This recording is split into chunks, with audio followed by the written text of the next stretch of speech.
योगीराज हा गावामध्ये रे आला आणि रामाच्या परी वासुदेव हा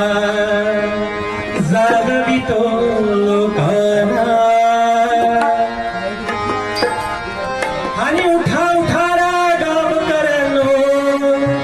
चमत्कार झाला उठा उठारा गावकऱ्यांनो